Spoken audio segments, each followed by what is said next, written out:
My name is Lily Jericho, and I'm here with the New Brunswick Environmental Network, stepping in for my colleague Matt, who would normally be coordinating this webinar. Today, we are having our last webinar on promoting biodiversity, Indigenous tree and shrub propagation, and be giving a little bit of an intro and then pass it over to our speaker for today with time for questions at the end. To start today, before we get started with the presentation, it takes the time to acknowledge, in the spirit of reconciliation, that the New Brunswick Environmental Network, as here at the NBN, acknowledges that its work takes place on the unceded, unsurrendered, and stolen homelands, the Mi'kmaq, Wolastoqey, Penobscot, Abenaki, and Passamaquoddy. The Wabanaki Confederacy and its homelands are covered by the historic treaties of peace and friendship, which were co-developed and signed by the Wabanaki Confederacy and the British Crown in the 18th century. These treaties did not deal with the surrender of lands, water, or resources, and in fact recognized Wabanaki title and established rules for what was going to be an ongoing relationship between the nations. The NBN pays respect to the Indigenous and First Nations of the Wabanaki Confederacy who have occupied these lands for over 12,000 years, past, present, and future. And we as an organization hold ourselves accountable to include First Nations in all of our stewardship projects. So with that, I am going to introduce our wonderful speaker today.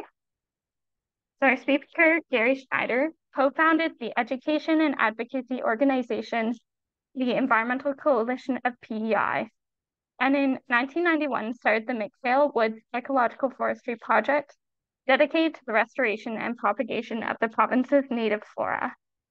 For over 36 years, the mission of the Macphail Woods has been to restore the island's endangered native forest habitats. Through advocacy and example, Gary has made forest restoration a provincial priority, with the PEI government renewing in 2017 the 10-year public land agreement with Eco-PEI.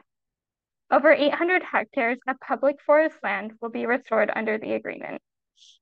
Along with running educational tours and workshops, Gary developed a forest ecology field course for the University of PEI, which is now also available at Acadia University in Nova Scotia. Gary has been recognized for his innovative approach on many occasions, but most recently received the 2022 Order of Prince Edward Island and the 2020 Nature Inspiration Award from the Canadian Museum of Nature. So with that, I'm going to turn it over to Gary to take it away for us today. Gary, you're on mute. Yeah, there you go. Thanks everybody for taking the time to do this. I don't have a script for you, so you can't interrupt me. So if you have a question, if something isn't clear, just let me know and we'll try to figure that out. My aim is that we would have a greater understanding of why you use native plants, how you use them, and how you get them, how you propagate them. So again, feel free to ask questions.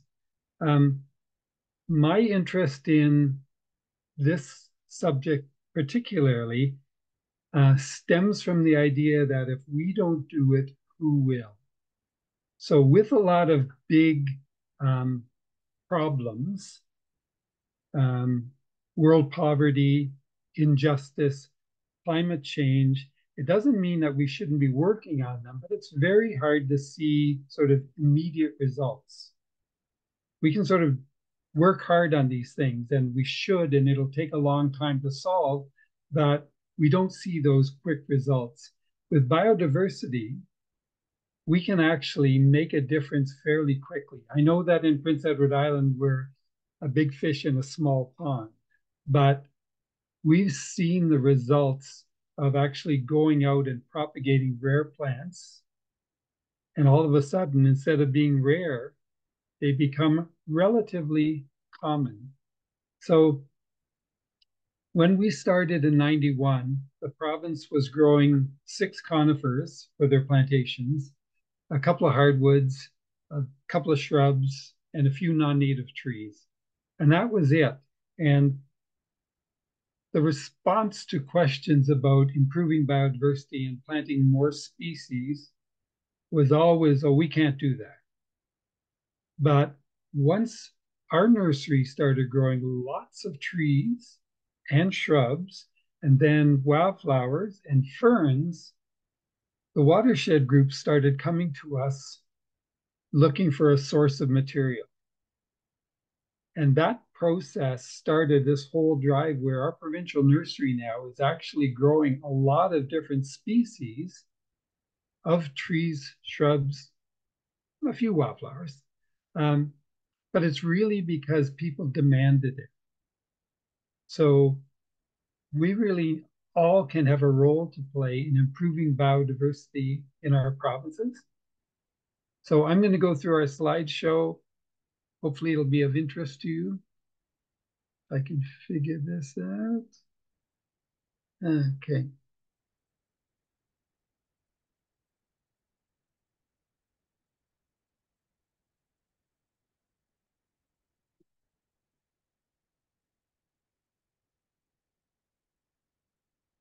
So this is what we do at work a lot, is that we clean seeds. So we collect things and clean them. So I could quiz you on them. You'd know a few of them, but from the acorns clockwise, you'll see witch hazel, bayberry, sugar maple, sumac, high bush cranberry, and one of the birches in the middle, probably white birch.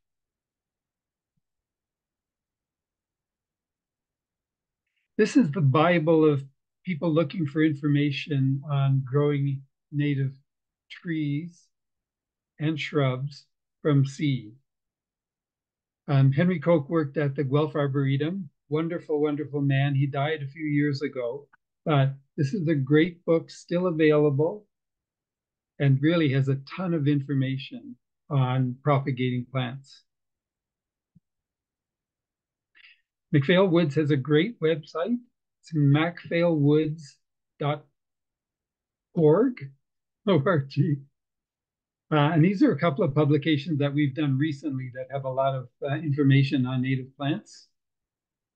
These are both done for the watershed groups on PEI.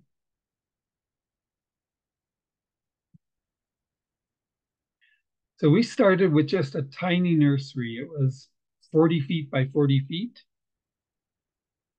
And now we've got about 4 acres, plus a shaded area.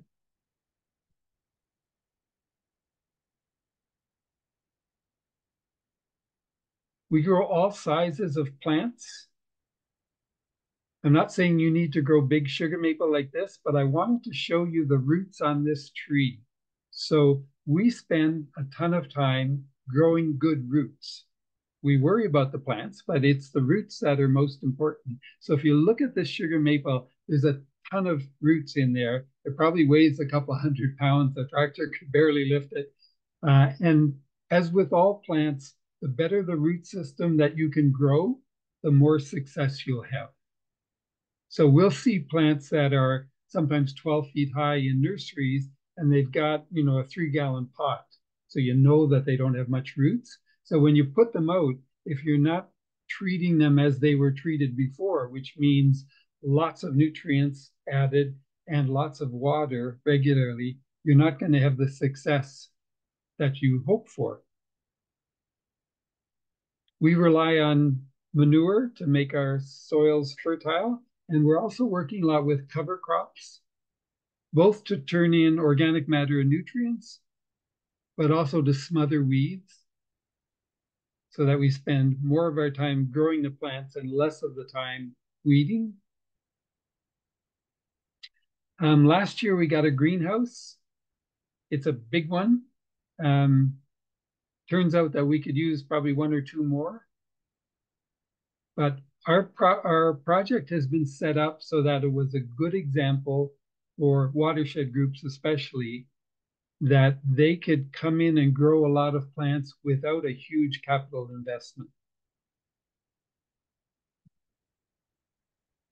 We have started growing things in weird pots. If you look at the outline of these pots, they're stepped and they have holes in them. And what they do is they let the roots come through and air prune. So instead of, we've all looked at 1 gallon pots with trees in them and seen the roots that are circling that pot. And those roots tend to strangle the plant as it grows. These ones just give you a real compact root mass. So especially for things like red oak, they give you a much higher chance of success. This is another different type of pot, but you can see the stepped approach and you get a ton of roots in there. This is a black ash, I think. This is another rooting bag. Again, what you can do then is you can transplant much later into the season. So we used to do a lot of bare root transplanting, and we still do. But the more roots you have on those plants, the later into the season you can transplant. They just don't get that stress when you move them into an area and they don't have enough water and enough roots to pick up that water. Again, we're looking at adding organic matter to the soil all the time, but also looking at mycorrhizal fungi. So we've got a great growing medium that helps those plants get off to a good start.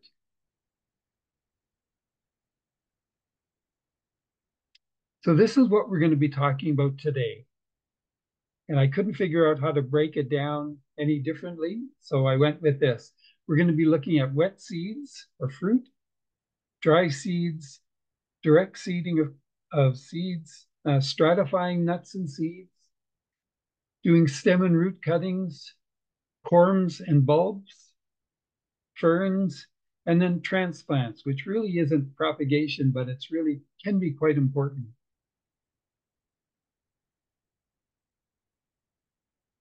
Before we get into this, I always like to talk to people about Robin Wall Kimmerer's book, Braiding Sweetgrass. And Kimmerer talked about the honorable harvest, which I think is important. She says that what's happened now is that we tend to try to maximize things. So if we see something to collect, we want to take all of it because that means we can grow more plants. But she has a set of rules that I think are quite wise. And she talks about asking permission of the ones whose lives you seek. Never take the first, never take the last. Harvest in a way that minimizes harm. Take only what you need and leave some for others. Use everything that you take. Take only that which is given to you as the earth has shared with you. Be grateful, reciprocate the gift, and sustain the ones who sustain you, and the earth will last forever. And it really means don't be greedy, right? We're in a relationship with the earth, and that if we go in with ill intentions, meaning that we're going to take everything and leave nothing, we're only making things worse. Whereas with an honorable harvest, you can actually have a big impact and make things better. So let's look at some wet seeds. Again, the dry seeds are seeds and the wet seed with fruit have seeds in them, but I'm trying to figure out a way we could block this off into different areas. So these are, just tell me, winterberry holly seeds. And again, we collect things when they're ripe. And generally with the fruit, we'll mash them. So people have often said to me how much fun I have dealing with fruit, that I don't mind squishing things in my hand. And it reminds me of being quite young, many, many years ago, and squeezing fruit and how much joy that gave to me, and looking at the seeds and being very curious. So we use all types of screens that will catch the seed, but will let the fruit go through.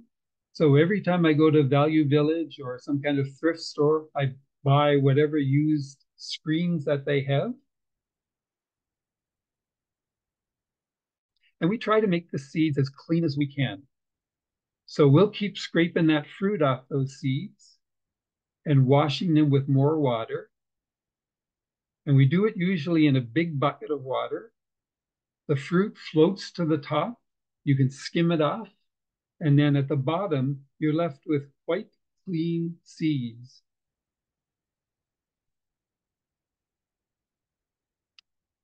This is choke cherry. It's a real easy one to grow from seed. There's so much fruit on it every year. Easy to collect. They're usually quite low. And this is what we get from that. So we clean those fruits, direct seeded the seeds. Usually we direct seed as quickly as we can. So those choke cherry are going to be ready late summer, early September.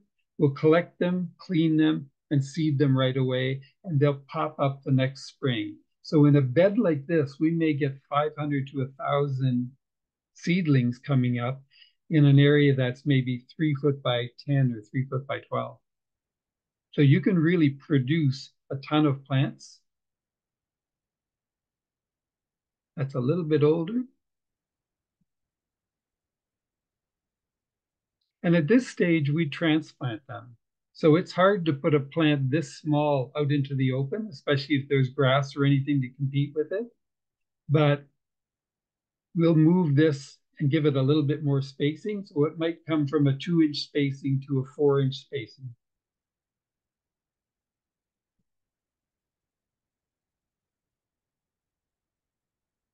This is Viburnum lantana.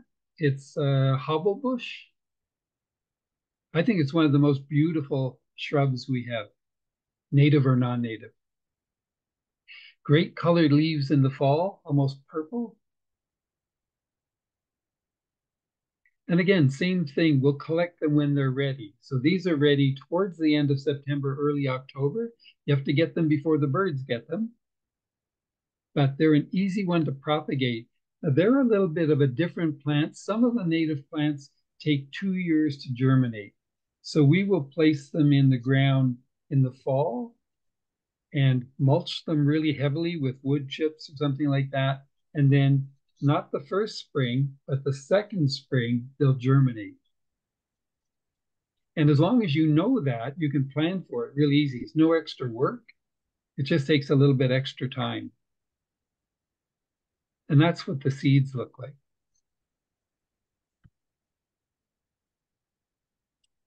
I remember talking to somebody and they were surprised that we were growing trillions. And I said, they're pretty easy to grow. And they said, how do you grow them? I said, we collect the fruit and clean the seed and plant them. And they grow. So a lot of things that we think are rare aren't really rare because they're difficult to grow. They're rare because we beat up all the habitat. So these are the fruits of a nodding trillium, the one with the flowers underneath the leaf. And each one of those would have anywhere from 50 to 75 seeds in them. This is Clintonia, blue bead lily. I know that most groups focus on trees and shrubs, but I tell you, the wildflowers and the ferns are so important to increase that biodiversity, to improve the wildlife habitat. So when we started, I never thought we'd be growing wildflowers, but they've become a big part of what we do now.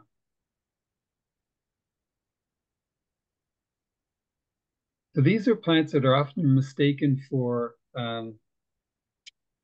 lady slippers because of the big wide leaves.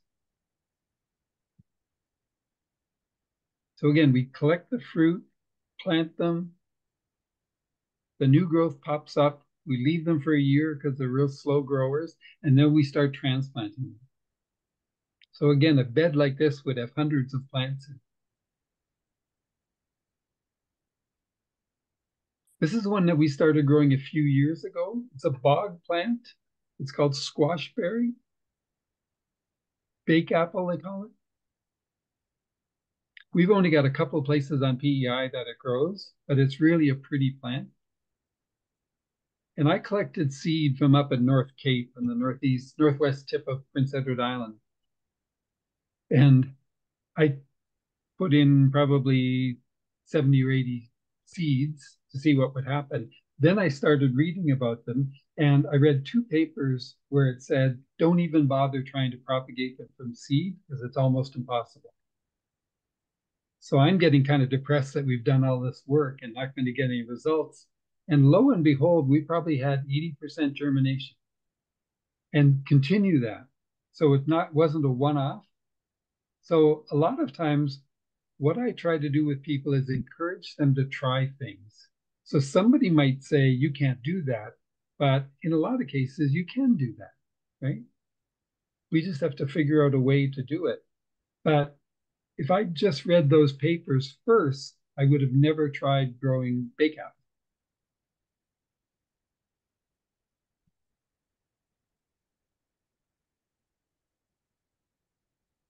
Another plant we started growing are pitcher plants. So it's a carnivorous plant. And these little red leaves are baby pitcher plants.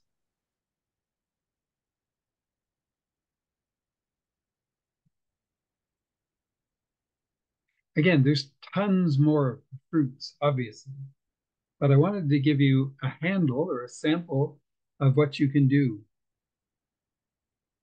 So think about dry seeds as just not so messy. They're usually a lot easier to deal with. And these are yellow birch, where hopefully my cursor is on the seed. And these little footprint things look like duck feet or goose feet are what separates the seeds and holds everything together. Birches are rather strange in that they need sunlight to germinate. So we sprinkle them on the top of the soil, but that means you have to be a lot more careful with them to keep them moist. So if we have seeds that we bury, and again, most seeds, you're going to sink them twice the diameter of the seed. So sort of 2 times the thickness. And you can mulch them and you don't have to worry about keeping them so wet, where the birch seed are laying on top of the ground and they need to be moist all the time. So generally we water them twice a day if we can. I love this slide. This is a slide that is just so much life because there's 50 or 100 yellow birch that could grow into 400, 500-year-old trees if we're kind to them and if the weather holds and everything else. So you can see the seeds in here. And these are baby yellow birch leaves.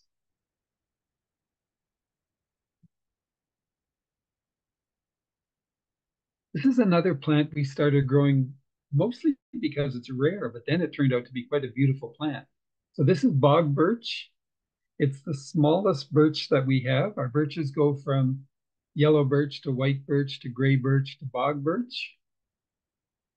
And each one of these strobiles, they're not really cones because they don't have a physical structure that stays together. Each one of these would have, again, 60 or 70 seeds in it. So you can see on a small plant, even, these are probably 4-year-old plants, you can get hundreds, if not thousands of seeds from that plant.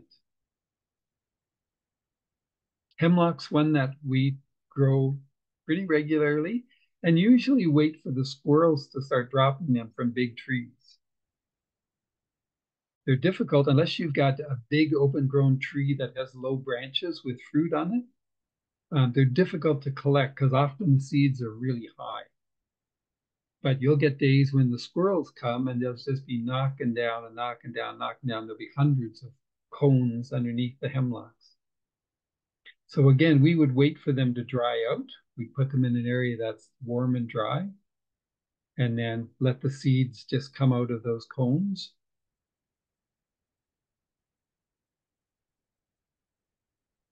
These are sugar maple. Again, they're interesting because one of these seed areas is always infertile. So you see one is swollen and one is not swollen. So generally you're getting one maple out of that. And I think what happens is it's like that way so that the samaras, the seeds, spin better. If you've got a difference of weight in those things, it spins farther. So again, these are ones that we collect. We try not to dry them out too much, but we usually collect them when they've started to dry. This is a good time with the parts in here that are brown and the seed itself being still green. And then we'll plant them in the fall.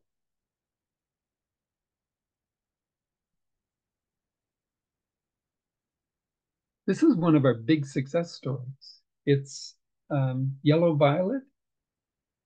It's a really beautiful plant. If you want to get landowners interested in doing something to improve biodiversity on their land, showing them beautiful plants really is helpful. So there's the seed pods. And again, if you look at that, that's probably got 35 to 50 seeds in that pod. And we just let them dry and open up, and then we seed them. And for a rare plant, there was an S1, which is the rarest plants on PEI. They've almost become a weed in our nursery. And I'm not saying that because I mind that. I love having them around. But it taught me again that plants aren't rare because they're difficult to grow. At least on PEI, and I suspect in New Brunswick as well, the plants are rare because we beat the devil out of the habitat.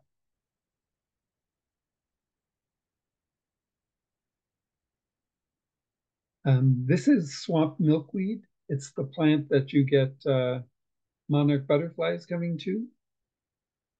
Again, each one of those seed heads would have lots and lots of seed in it. So it doesn't take huge amounts to really increase the populations in an area.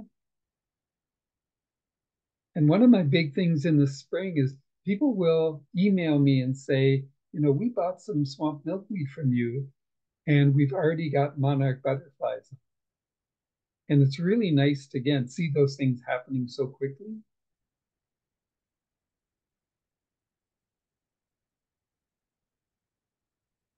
This is witch hazel. I don't know how many of you are doing watershed work or how many of you are doing landscaping, but this is a plant that I used to grow because it was so rare on PEI, another S1. But now I grow it and I don't really even talk about how rare it is. It's just such a beautiful plant. It flowers in the fall when almost nothing else is giving you color. These are the fruits. Again, usually late September, October. So we would collect those fruits and put them in a paper bag in somewhere warm. And they must have a thermocouple of some kind in their structure because when they dry out, they actually spit those seeds probably 20 feet away. So that's why you want to have them in a paper bag or some controlled area. They're another plant that you need 2 years to germinate.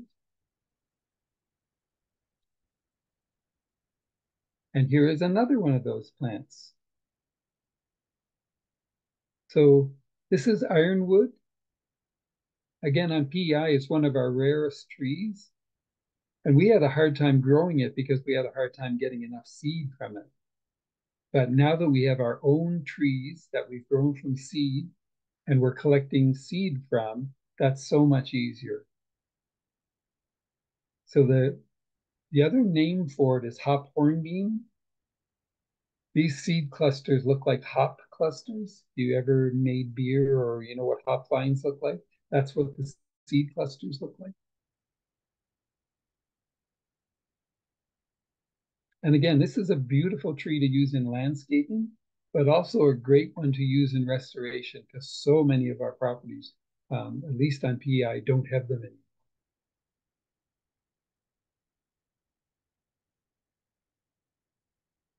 We do a fair bit of direct seeding.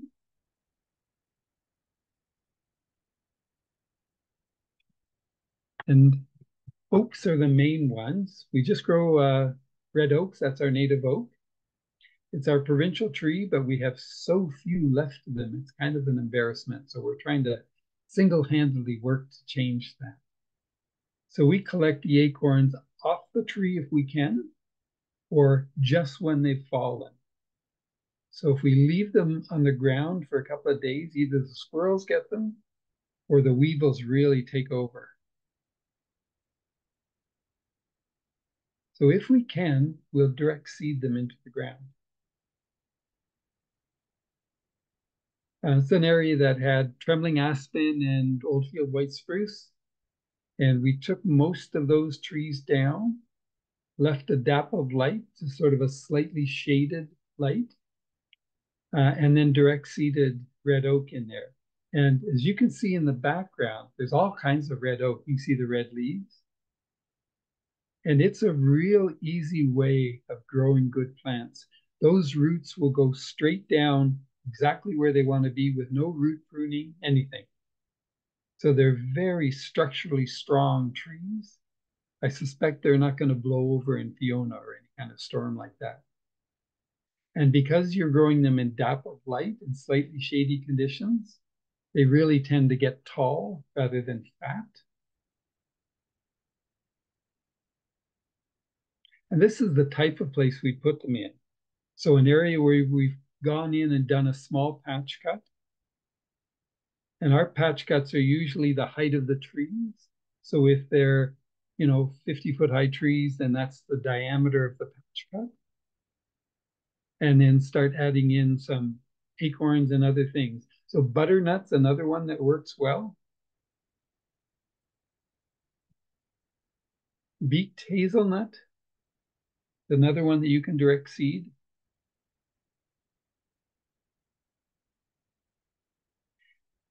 And I used to work with a silviculture cooperative. We horse logged.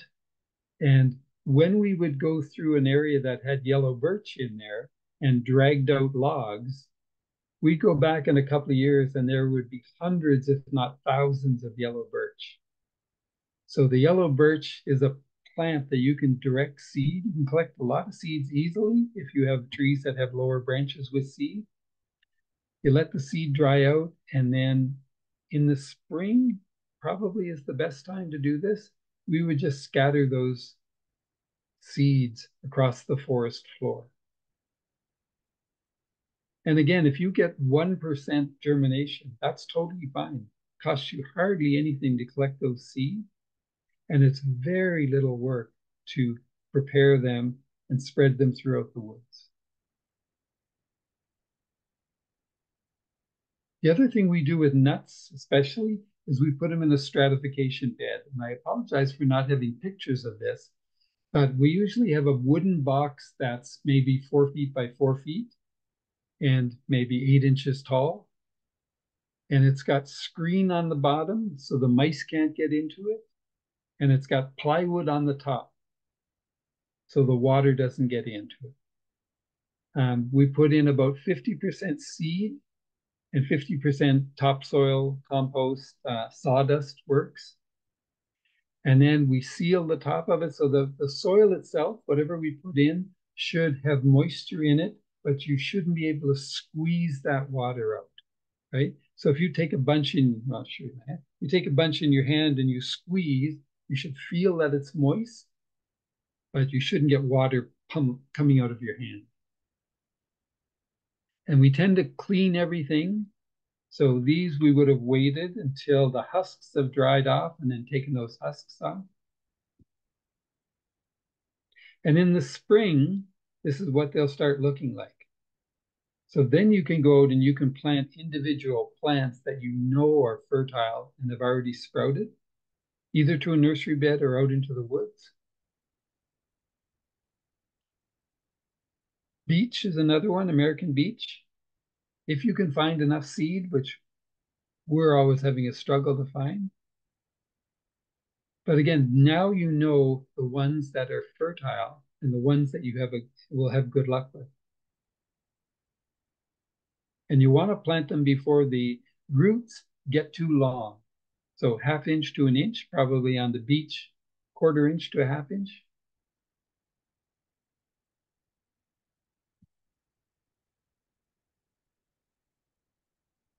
I'm trying to give you sort of 35 years of experience here. And I know I'm going too fast on a lot of things, but one of the things I wanted to talk to you about was doing stem cuttings and root cuttings.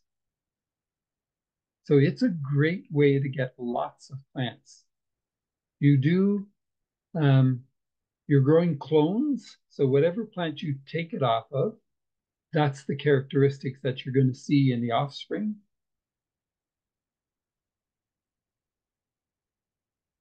So if you're doing hardwood cuttings, which hardwood means there's no leaves on them, so you're doing them in the dormant season, you would do them at this time of year or earlier, right? And you want to make the cut just on an angle above a bud. So not really close to the bud. This one's really close, this center one. This one is flat. You want this cut on an angle to shed a little bit more water, but also that the bottom one is flat. So then you never turn the cutting upside down, right? You always want them growing right side up. You don't want to take the softest part of this twig. You want them to be about pencil thickness. If you're doing hardwood cuttings, you want them, I'd say, 6 to 10 inches long. If you're doing greenwood cuttings in the summer, you want them shorter, maybe 4 to 6 inches long. Generally, you're going to cut off some of the leaves. You're going to strip all the leaves off, except for the ones at the top, and then cut some of those off so they don't have so much surface. With the winter cuttings, they're feeding on those nutrients in the stem. That's why you have them longer. In the summer cuttings, they're actually photosynthesizing, creating some of their own nutrients. So you have them shorter. But you always cut just above a bud and just below a bud. On the winter cuttings, you would leave them. Oh, there's many ways of doing it. You can put them in soil. You can put them in a bag with paper towel, wet paper towel around them in the fridge. That's kind of what they look like. We'll often do them in bundles of 50 or just something where you can count them. Here, I think they're in bundles of 10.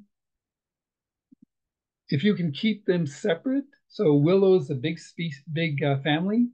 If you want them specific, just keep them separate, right?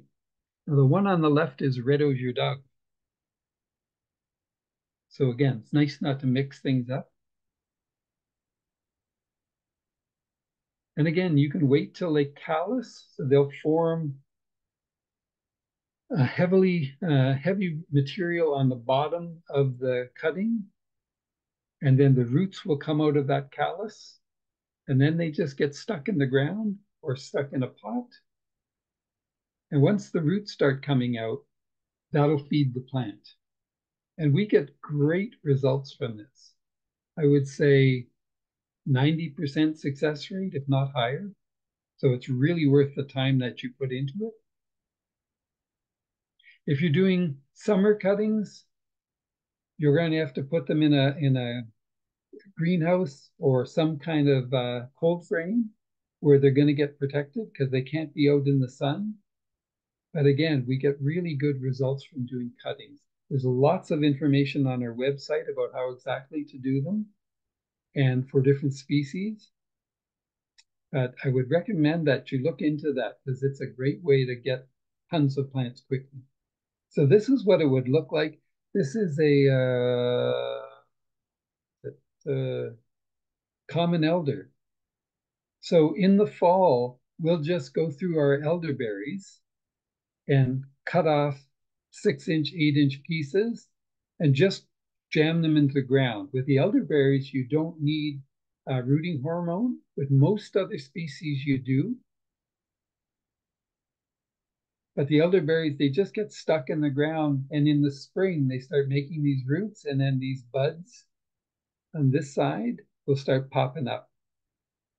So again, you can get usable plants within a year. They're nice, stocky, healthy plants.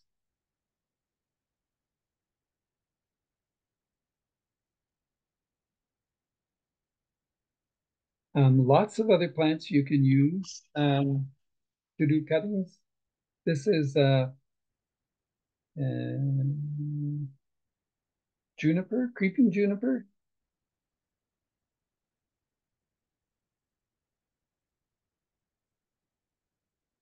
For all the vines do really well. This is Virgin's Bower. It's our native clematis, and it grows really well from stem cuttings.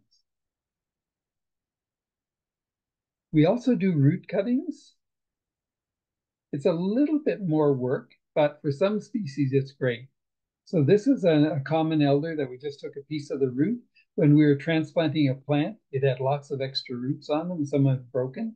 So we just took the pieces, maybe 3 inches, and stuck them in the ground, maybe an inch deep. And in the spring, they start to form roots. And this is the new plant coming up. So that's what it would look like. That's a rooted cutting below, and then the common elder popping up out of the ground. Sumac is a great plant for doing this. Often if we're transplanting sumac, there's tons and tons of extra roots around. So you can take those roots and again, just put in 3 or 4 inches, lay it flat on the ground, cover it with a couple of inches of soil, and you'll get new plants. And it's way better than the seeds. The seeds take so long to germinate. I've never successfully done it, but some things I've read said it takes up to 20 years to break the shell on those seeds so that the water can enter. So wild rose you can grow from stem cuttings, from seeds, but you can also grow from root cuttings. Again, if you're transplanting stuff and you have extra roots around, they're really easy to grow from there. And bayberry as well. It's another plant that's really easy to grow from root cuttings. When I started and I wanted to grow bayberry, I would collect these fruits that have a waxy covering, and that's where you get make bayberry candles out of. So when you make bayberry candles, you just use a little bit of this wax on the outside and mix it with regular wax, and it gives it the scent of that. Oops, sorry, it gives you the scent of bay. And I used to scrape these off with a knife. You can imagine how tedious a job that is to scrape the wax off that. Because if you don't do that, the water doesn't get into the seed and allow it to germinate. But somewhere along the line, I realized I could put these into a mesh spaghetti strainer and I could rub off 500 seeds in 2 minutes. And I'd get them perfectly clean down to green seeds. So again, a lot of these things are just trying to figure things out. Again, I used to read about people using a file to get that wax off, but it's so tedious. And once you figure out the right way to do something, much of this stuff is really quite easy. Corms and bulbs. So this is ground nut. It's one we're not sure is native to this area or whether it was brought in by the Mi'kmaq, but it's a beautiful plant. It's one that they thought they could use to replace potatoes because it doesn't get the same diseases, but it's one that's really hard to domesticate. But you can get quite sizable, they're not really tubers, but you can get quite sizable fruits on them. And so again, when we're digging up these plants, we may have started with one small bulb like this. And then just like potatoes, all of a sudden we've got 15 or 20 that we can now spread out into other areas. Jack in the pulpit, you can grow from seed. Pretty easy to collect again. Some people have bad reactions, so you may want to use gloves. I've never had a problem with them, but some people, it causes some skin reactions. But more easy is they start forming bulbs underneath them. So from one plant, you start to get a sizable bulb, and then you get bulbils or bulblets attached to those. So you might get 10 or 12 plants from one. It's a real easy way to increase your numbers.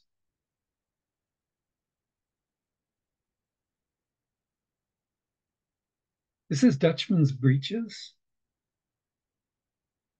Again, it's a beautiful sort of wettish area wildflower. Quite rare on PEI. I suspect in New Brunswick as well. And you can grow it from seed, and we do, as very tiny seeds, but it also has these bulbils on top of the ground. So you can actually, so these are the plants have died off. They're a spring ephemeral, meaning that they come up very early in the spring and then they die off very quickly. But you can collect these and again get anywhere from 15 to 25 new plants from those. So we'll just dig these up and separate them and plant them individually.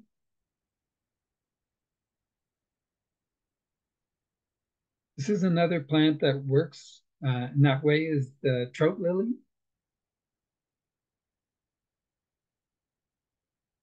So trout lilies really expand themselves. So you might have a patch of 3, and then you have a patch of 30, and then you have a patch of 120.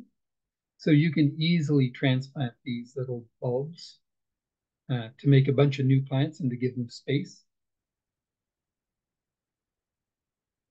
And this is wild cucumber root. So I don't know if you've ever tried to eat one of these, but it's quite lovely. You have to clean them well, of course, but they taste sort of between a radish and a cucumber. I've never had a big enough patch that we could make a feed out of them, but I have eaten them in the woods and they're quite tasty. So again, this is one that if you get a big patch, you can dig some up and break these apart and grow new plants from them. So it's just a way of increasing your number because they're quite difficult to grow from seed.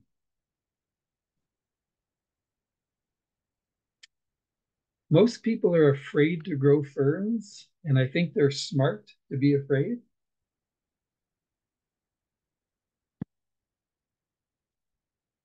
But growing ferns is probably one of the most rewarding things I've done at Macphail Woods. I sort of lost my fear of doing that because ferns don't produce seeds, they produce spores. And the spores are just a totally different beast than a seed. So this is cinnamon fern. It's a beautiful, beautiful plant. If you start learning your ferns, I think you'll fall in love with it. There's probably, I'd say, 30 species that are native to this region, might be a little bit more, and they all have something interesting about them.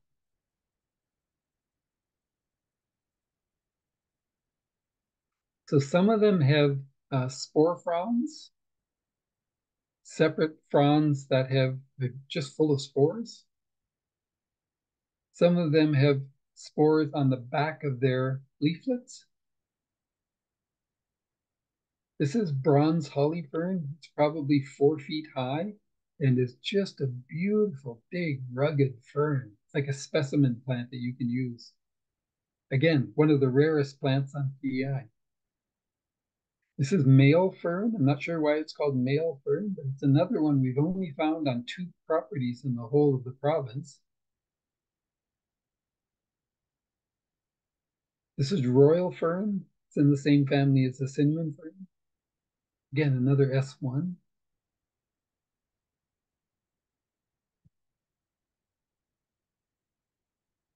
So We collected the spores, and on some of them, it's as simple with that cinnamon fern. We just collected those spore fronds and put them in an envelope and let them shed their spores and then dealt with them that way. With the ones that have spores on the back, we just lay them out on sheets of paper.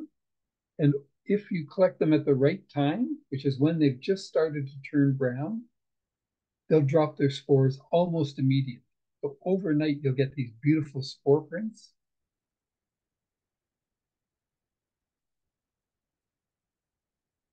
And this is where it becomes weird, I think.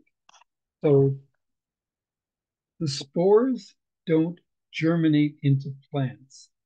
The spores germinate into gametophytes, these little heart-shaped plantlets. And the life cycle is that there's a male part and a female part, and they either on the same one or on an adjacent plant, they have to fertilize. The male has to sneak around up top and fertilize the female part. And then you start getting young ferns. But it's not as simple as putting a seed in the ground and you get the young plant. We're doing it in very sterile conditions because things that have spores are in the air all the time. So mosses, liverworts, lots of other ferns, the spores are in the air all over the place. So we start with soil that's boiled or heated in an oven. And again, there's lots of information on this stuff, but I just wanted to give you an outline of what happens. If you're not clean, you're going to get moss. The first time I did this, I had a ton of green plants coming up, and I thought, oh my God, I'm a great fern grower because I got all this green stuff growing up. Turns out they were mosses. The next time I was more careful and started to get more and more successful. So we have grown thousands and thousands of some of the rarest plants on PEI. And again, it goes back to that thing with biodiversity. If not us, then who, right? If we're not doing this stuff, who's going to do it? And it's really not rocket science. I don't have any training in horticulture. I just wanted to know how to do this stuff and learn how to do it. Making mistakes on the way for sure, but generally nothing crazy. Okay? So this is what gets you really excited when you see the little fern plants coming up. So you've gone past the gametophyte stage into real young ferns. Then they would be transplanted tediously into trays or out into the nursery. And that's what they look like. That's actually 3 or 4 young plants together. It's just really hard to tease them out so much. And it doesn't really matter if we have more than one plant in them. So it doesn't mean that everybody in New Brunswick needs to be growing ferns, but I think it's a really lovely thing to do. I got more satisfaction from that than almost anything else I've grown.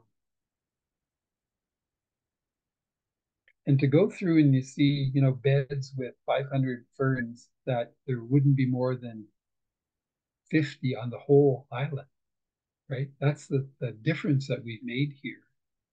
Is orders of magnitude how we've changed the populations of some of these. I want to talk to you a little bit about transplanting, keeping in mind the honorable harvest thing. So it's not like we're going into an area and saying, how much can we grab out of an area, right? I always worry about people impoverishing one area to try to fix another area.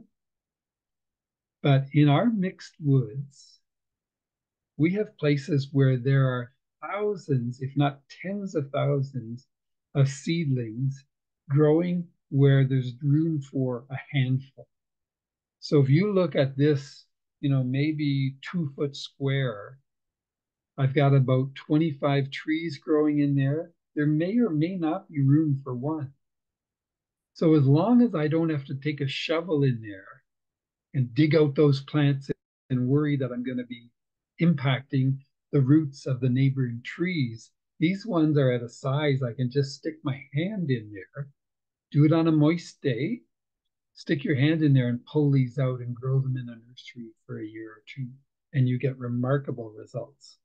So in here we have red maple, we have striped maple, we have balsam fir, we have sugar maple, all kinds of things in here that we can use in other places. And it's not necessary to leave them there. Again, we've been under sugar maple trees, especially along streams, where there will be thousands of sugar maples, and they can't grow because they're not getting enough light. But if we move them into a place where the conditions are better, they do remarkably well. And again, as long as you're not going in there with a shovel and digging all this out and disturbing the soil, you're just reaching in and pulling these up, you can get great results. There's a trail in Stratford where I live, just out of Charlottetown. And I went in there one day and they'd made the road too wide. It's a town park. I don't know why they cut the road too wide, but they did. And they paved the center area because they wanted to be able to get equipment down. But I went there, and again, there were thousands of red maple. I went and asked permission if I could dig those up because I knew there wasn't enough room for them all to grow. And we had 500 one year and at least that many the next year. You wouldn't even tell that we were there. But having 1,000 trees of one species all of a sudden is a big deal. It means we can really add those to a lot of our plantings. This is yellow birch that's come up after disturbance. Now, again, there's probably 20 in this 1 foot square block. And they could be better used other places because there's not room for 20. There may not be room for one.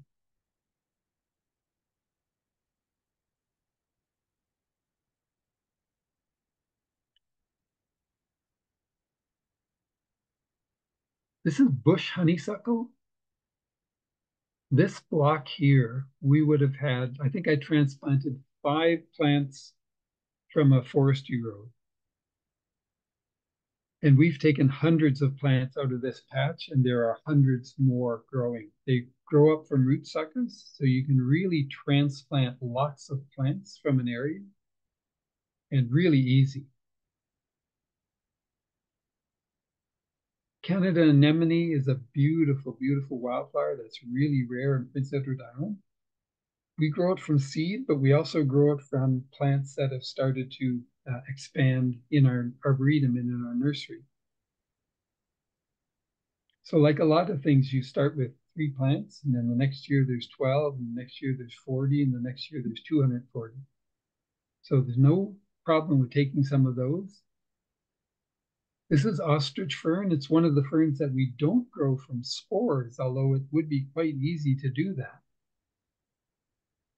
But it root suckers or puts out new plants so easily that, again, my description of this is that you put 1 or 3 beautiful ostrich ferns in place. The next year there might be 5, the next year there's 25, the next year there's 200. It really starts to go crazy. So we don't grow them from spores anymore. We just dig them up.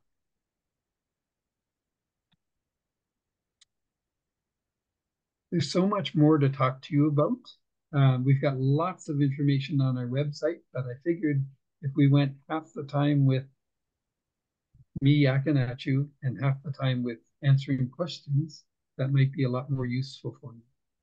So I really appreciate you taking the time to learn about this stuff. I think this is not rocket science. I think we all have a big role to play here. What I've been trying to do with the watershed groups is get them excited about things here.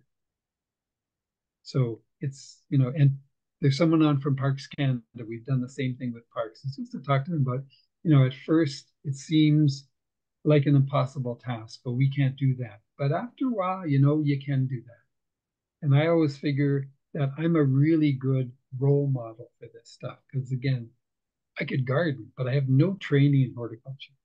So if I can grow all these species, it's very likely that you can do the same, and you might do actually a better job than I do. And one thing we've tried to do is share our information. So it's not like we want to be masters of the native plant world and no one else can grow them. I would rather have everybody growing lots of native plants and see more and more of those used, because that's what I want to see here. I want to see more and more healthy ecosystems. And if we think about not just adding plants to an ecosystem, but adding seed sources.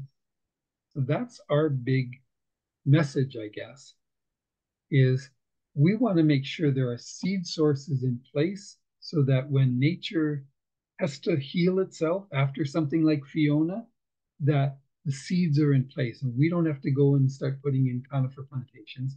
We can actually just patiently wait for nature to do the work that we think is so important. So that is all my yakking. So I'm happy to answer questions, or if you didn't understand something, just let me know.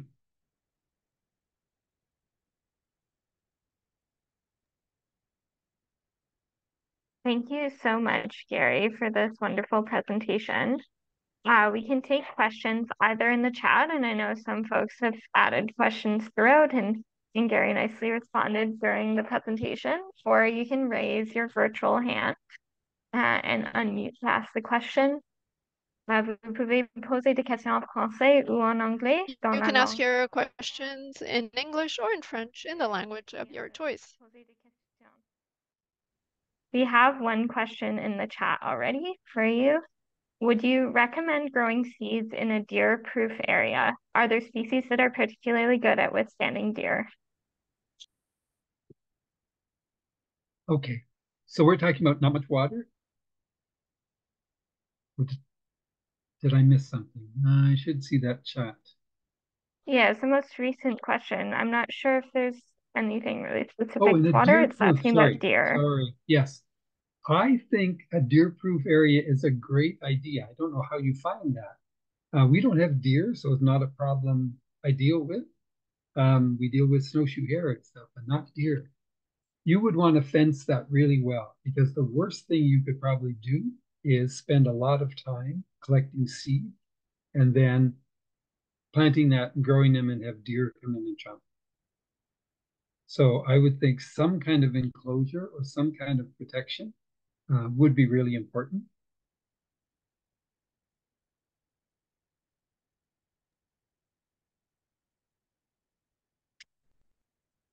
Thank you, Gary. Do you want me to go through these? Because that might be. If it's easier for you to just read them as they come in and answer them, that works great. I was trying to make your life easier by reading them. Okay. So if I miss something, let me know. So someone asked, Philip asked, have I had any luck with ironwood cuttings? And I haven't had no luck. I haven't tried them. My experience is that the harder the plant is, the harder the wood in the plant, the more difficult it is to propagate like that. So if that's the only way I could grow it, I would do something with probably pretty harsh rooting hormone, and I would have a mist propagator, so some kind of small greenhouse with sprays that just continuously spray them like every couple of minutes. But I can grow them from seed really easily, so I don't bother with them. Serge asked about using rooting hormone for cuttings. You can make rooting hormone from willow twigs. I've never done it myself, but it's one of the things on my list to do this year. We do use rooting hormone for certain species. Some things we don't. Red osier dogwood's really easy. Any of the willows are really easy. The common elder are really easy. Those are fine. Some of the other ones that we do, we use rooting hormone on. So things like wild raisin, when we used to do that. Anything with a little bit harder wood. But again, if the wood's really hard, like a hawthorn, then we won't bother trying it from cuttings, right? We'll just grow it from seed. I hope I'm answering these. And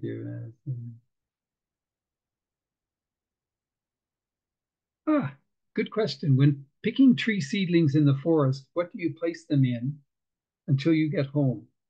I'm a great believer in eelgrass.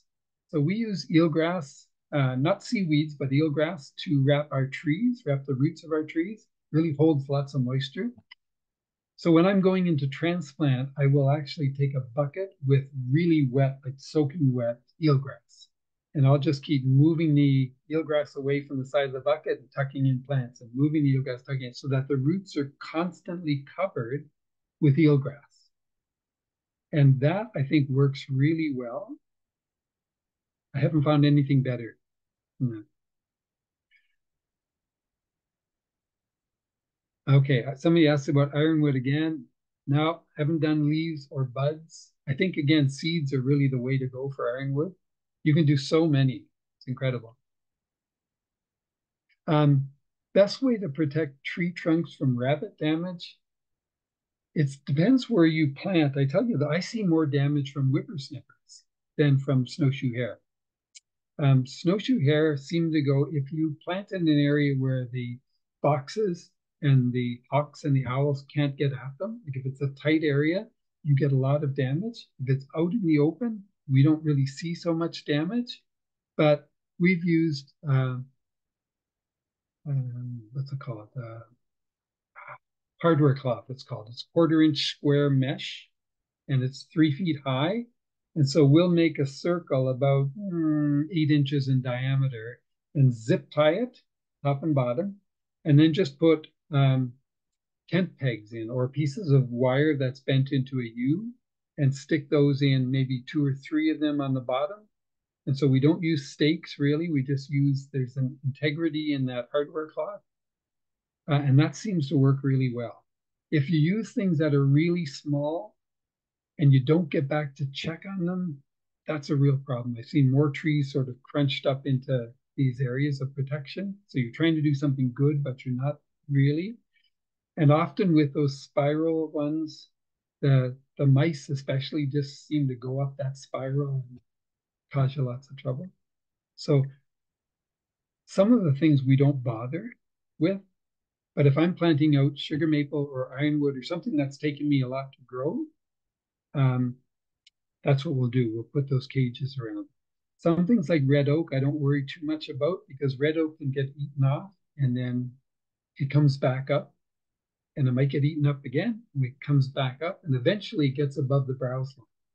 So as long as you can keep going back and looking at those sites and maybe pruning it back to 1 liter, because that's the one thing I've seen with yellow birch in the woods is that they just get chewed up and chewed up and chewed up. And then you see a beautiful yellow birch that might be 200 or 300 years old. And you think, well, it probably got chewed up as well.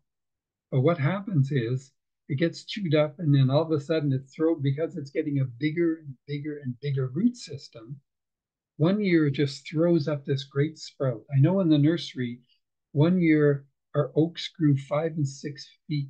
These are ones that I'd cut off because they didn't look good. And they just drove this big stem up. And I think that's what happens with yellow birch. You look at a tree and you say, that tree looks like it's had an incredibly charmed life.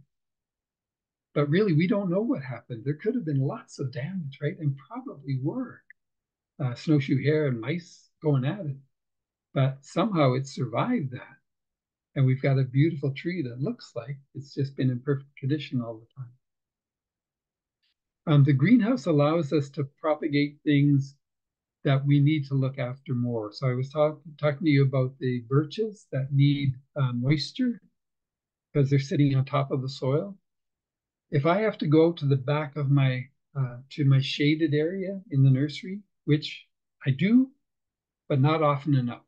So here, because we're in there all the time, we can spray it maybe 4 times a day, maybe even more than that.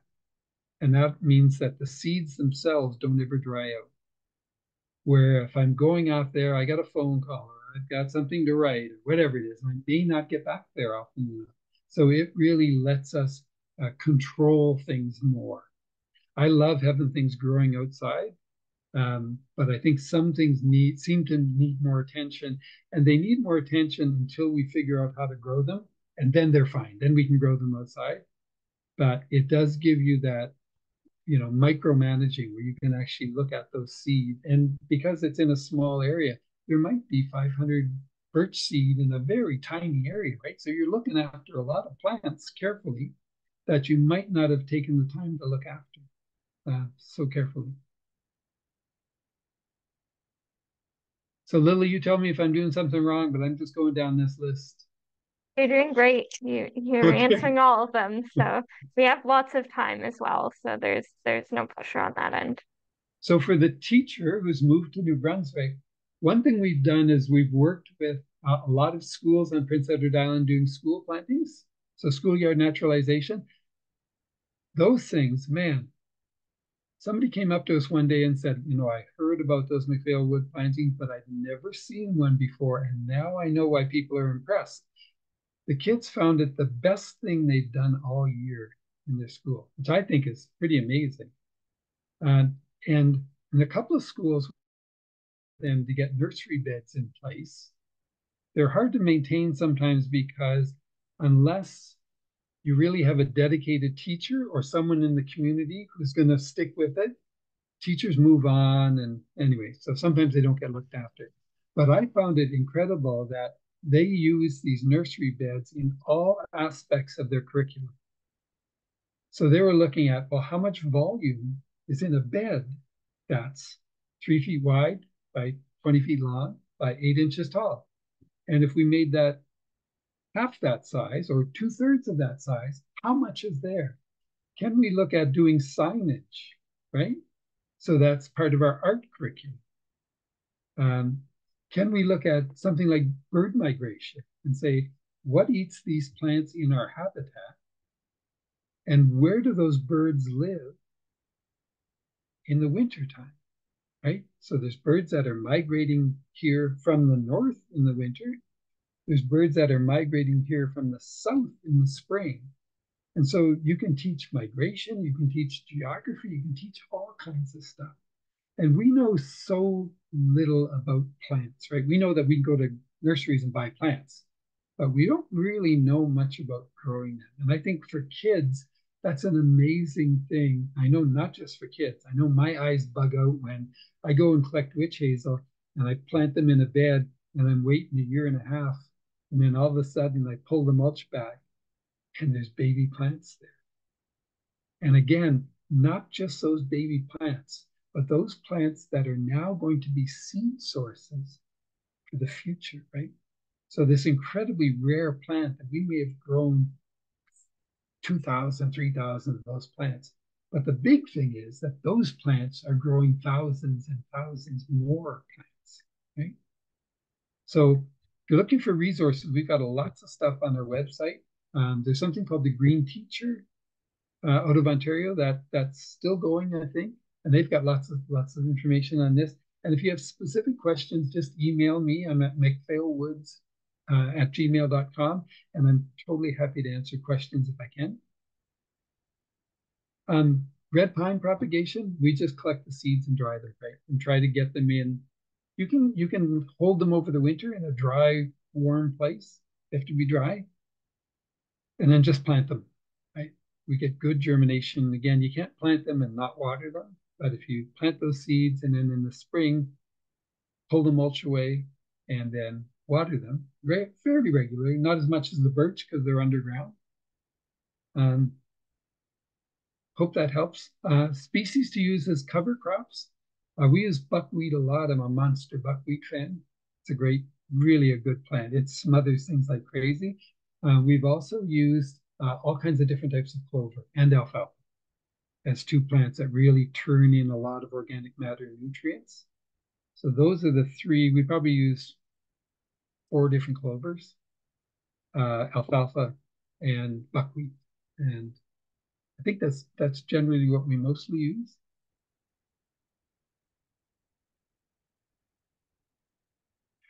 Nativars, that's interesting. I've never heard that term. So plant species that were cultivated artificially from native species. Now those, when we say artificially, this is my lack of science, really, to tell you the truth. But what those are is selections usually.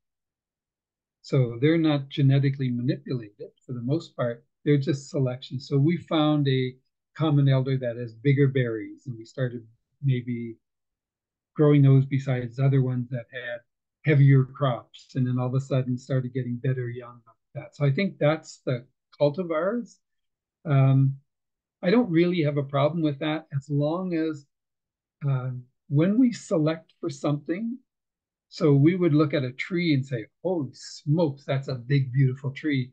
And it grows fast, but it may not be good with our winter. I don't know about you, but last week we had about a quarter inch of ice on everything. So all these trees that had weak branches, a lot of them came off. I know that the province planted Norway spruce all over the place because in Norway they're fantastic. Here, the tops broke off a lot of them because they couldn't stand our ice storms. So often when we select for one thing, we're losing something else. And we can't see 60, 100 years into the future. With shrubs, it's not so much of a problem because we would see a problem fairly quickly. But so I don't really have a problem. I'd have to have a reason to do it. But I don't think I'd sit there and pass judgment on it just because you brought something from the nursery that was still a common elder. It was just one selected for different things. Are partially down trees, I love doing this stuff, you can tell. Are partially down trees from wind events more prone to put down a crop of seed as a stress release before they perish? I would say no. Fiona hit in late September. So those trees would have put their seeds down before that, right? Maybe they had some hanging on, but they wouldn't make more seed on it. Generally, if you stress a tree out, it's going to try to, or a shrub, it's going to try to make more seed. So you almost kill a tree and all of a sudden it just throws out a whack, a new growth. So I would say no to that, although kind of interesting thought. Someone mentioned in St. John that ACAP does lots of planting events at schools with the students. I think, yeah, there's got to be more groups around that do that. I know the watershed groups have done some on their own and have hired us and got our help to go in and do some with the school. So there's probably tons of groups around. And, you know, contact your local natural history groups, right?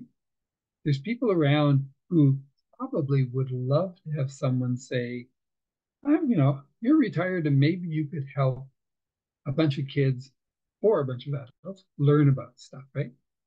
It's what we've done with birding here, right? We've got some fantastic birders on PI and they love to help.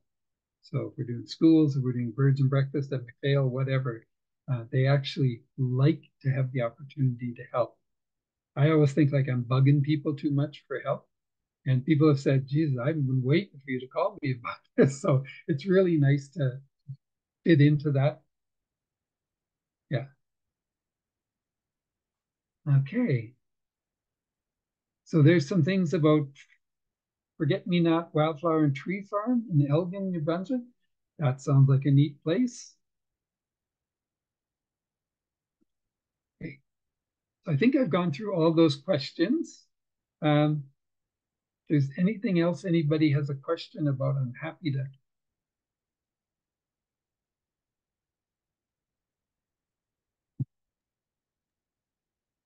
You're welcome to unmute as well if you would like to ask a question out loud or write it in the chat.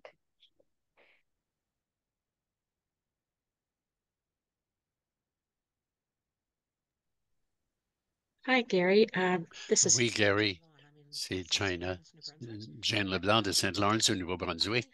Et j'ai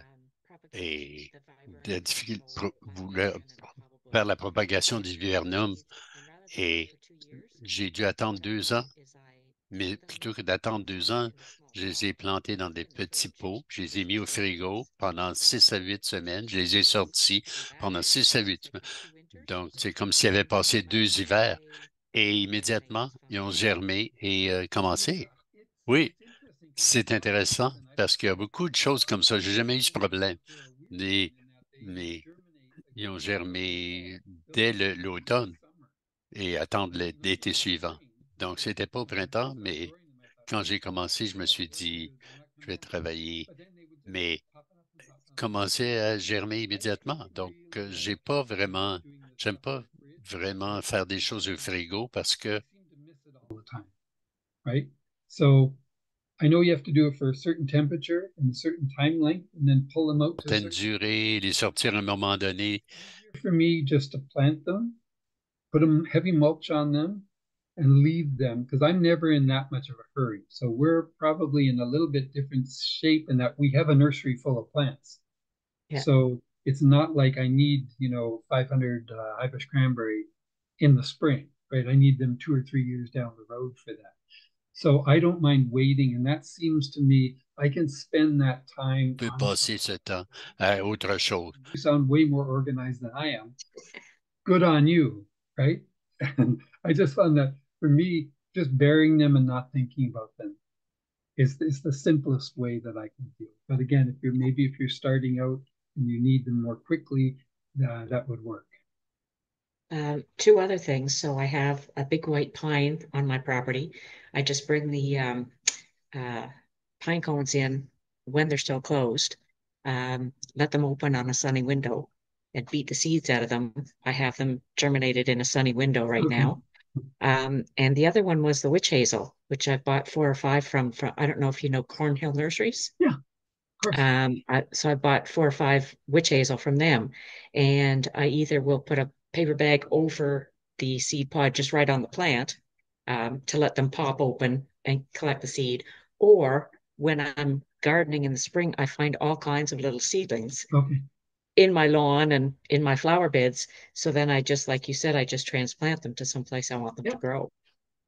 I find with witch hazel, there's so much fruit on our plants. Tellement de fruits que they're producing literally buckets full of fruit, and they're so easy to, like, you don't need a ladder to pick them and stuff. So they're so easy that way. And I do find it fun because if you've canned before and you go up to bed at night and you hear your lids popping, that's just what the witch hazel do. So all night I hear this pop, pop, pop, which makes me happy for some reason. And that's such an easy way. So it's not, if I think about putting a bag on them outside, that would be more work for me again. And I would worry about rain, and them not drying out well enough. Just putting them in a dry place near, a vent or near a wood stove or anything like that. As long as you've got that bag sealed, and they come so clean, right? You just get these perfectly clean seeds. Again, I try not to start anything. Ferns are a little different because they take such a long time, but I try not to plant anything indoors at this time of year because then I got to deal with them. I never have a sunny enough location, and our greenhouse isn't heated, so it's not like we're going to be sticking stuff in there too early. Again, it doesn't matter to me whether they germinate in February and March or they germinate in May.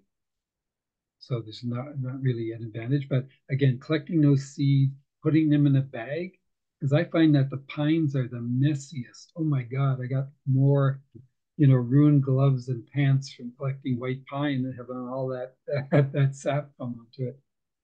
Yeah. No, And I'm probably doing this on a much smaller scale than you are too. yeah, but I think any scale works, right? quelle que soit l'échelle, ça fonctionne.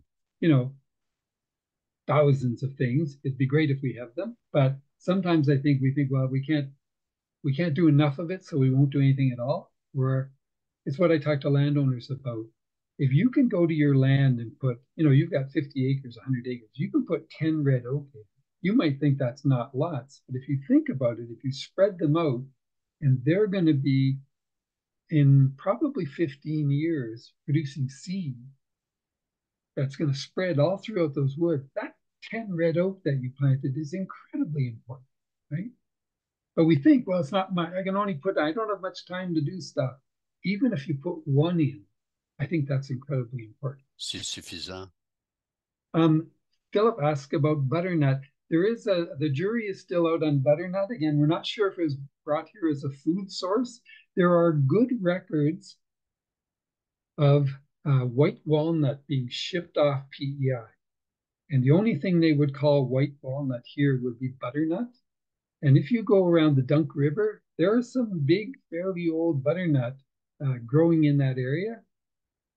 You know, do I have definitive proof? No. They're on the edge of their range, so we use them sparingly.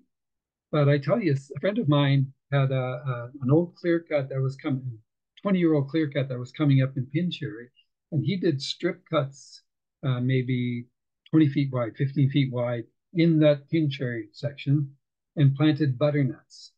And he came down one day and showed me pictures of his butternut. I love people that carry pictures of their trees in their wallets or on their phone. And they were gorgeous because they had that side shade that made them grow tall instead of getting wide. Because the butternut here, if you grow them out in the field, they get almost unrecognizable as a tree. They just want to spread out.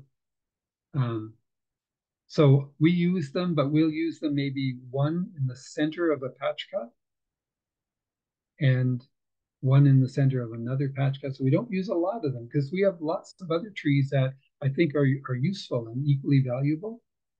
But I think as long as you recognize that they don't like the frost, they don't like being out in full sun, they don't like bone dry soil, and they don't like really wet soil. Très sec. They can do quite well here and be lovely trees.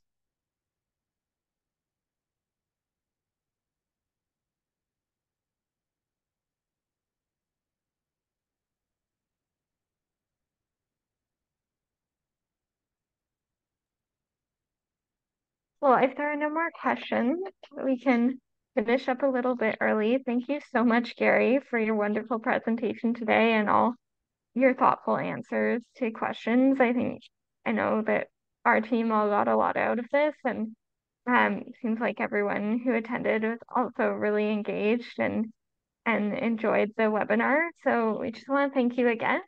We really appreciate your time being a part of this webinar series, and thank you to everyone who attended today. This is the last webinar of this series, so we hope that you enjoyed it and that you also had a chance to watch the rest of the series. If you missed any of the webinars, the recordings are available on our YouTube channel for the NBEN, so we hope that you take a look at them. Gary, if you would like to share your contact info in the chat, that could be a way for people to keep in touch. I know you mentioned that you're happy to receive any questions or comments by email. And yeah, thank you again to everyone and to Gary today. Yeah, have a great rest of your day. Great. I will type that in. But it's Macphail Woods at gmail.com if this doesn't work somehow. Thank you very much. Great. Thanks for taking the time to do this too. Okay. Goodbye. Bye-bye.